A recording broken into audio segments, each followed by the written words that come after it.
কোনো ধর্মকেই আলাদা করে দেখতে পারবে না রাষ্ট্র, সব ধর্মের মর্যাদা দিতে সরকার বাধ্য বলে মন্তব্য করেছেন প্রধান উপদেষ্টা ডক্টর মোহাম্মদ ইউনূস। মঙ্গলবার আসন্ন দুর্গাপূজার আয়োজন দেখতে রাজধানীর ঢাকেশ্বরী মন্দির পরিদর্শনে গিয়ে তিনি এসব কথা বলেন। প্রধান উপদেষ্টা বলেন, এমন রাষ্ট্র গড়তে চাই যা দেখে বিশ্ব বাংলাদেশকে অনুসরণ করবে। কাউসার আহমেদের রিপোর্টে দেখুন বিস্তারিত।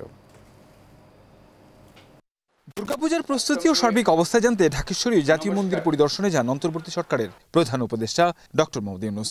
সব আনন্দ এখানে একত্র হয়ে গেছে, তা বললাম যে আমাকে বাদ দিয়ে সবাই আনন্দ করবে, এটা করতে দেবো না, আমি এটাতে শরীক হবই।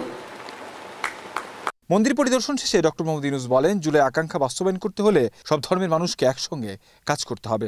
আমরা এমন রাষ্ট্র গঠন করতে চাই পৃথিবী আমাদেরকে অনুসরণ করবে।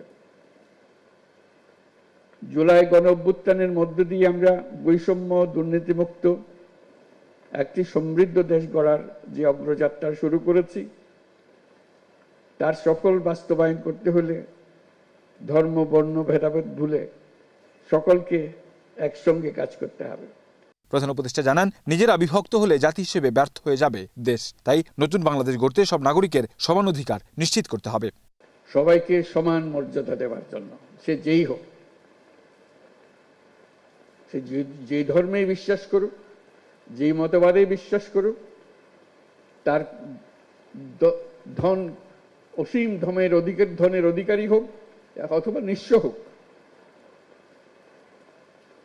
রাষ্ট্রের কাছে সে একজন নাগরিক। নাগরিকের সমস্ত অধিকার সংবিধানে লিপিবদ্ধ করা আছে। কোন সরকারের অধিকার নাই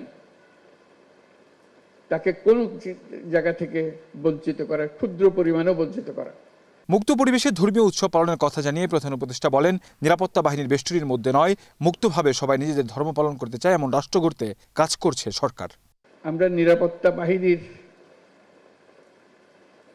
বেষ্টনীর মধ্যে আমাদের ধর্ম পালন করতে চাই না। আমরা নাগরিক হিসেবে মুক্তভাবে যার যার ধর্ম পালন করতে চাই। কাউসার আহমেদ, এশিয়ান টেলিভিশন, ঢাকা।